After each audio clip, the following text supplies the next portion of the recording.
Kapag sinasabi po natin sa ating mga anak na honor your father and your mother, ano nga ba ibig sabihin nun?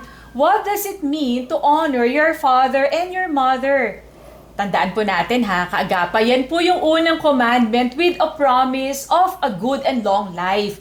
Kaya naman pag-usapan po natin yan ngayon, mga young people, paano ba natin ma-honor ang ating mga magulang? Number one, para sa akin, when we appreciate them, we honor them.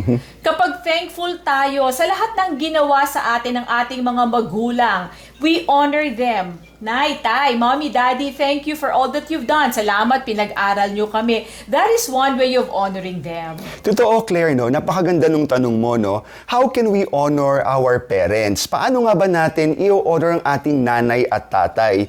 At ano nga bang ibig sabihin ng honoring them? Sige, honey, himay-himayin natin. When you accept their authority, that is a form of honoring. Okay, malinaw. Kapag bata ka pa, tandaan po natin, ang commandment ng Panginoon is to obey o sundin ang ating mga magulang.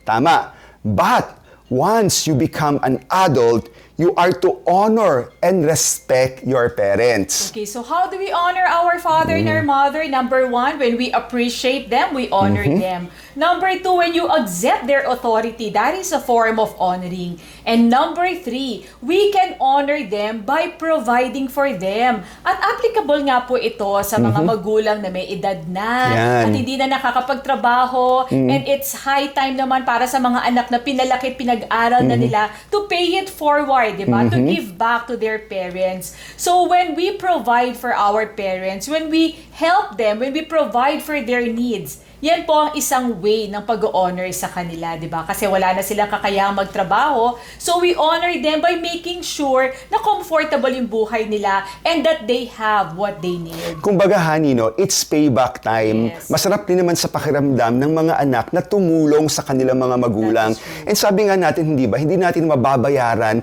yung mga sakripisyo na ginawa ng ating mga magulang nung tayo'y nag-aaral pa. So it is but normal, no, honey, na ibalik natin what is due for our parents by helping them also. Kaya naman, mahalin Yes. po natin ang ating mga magulang at sa kanilang pagtanda, wag sana natin silang pabayaan at kalimutan. Remember that Jesus arranged for the care of His mother before He died. And that is a good example of honoring our parents. Lagi po nating tandaan na ang mag-asawang sabay manalangin. Na pagtatagumpayan lahat ng suliranin. Ako po si Bong Pineda. Ako naman po si Claire para sa Happy Bahay. Happy buhay!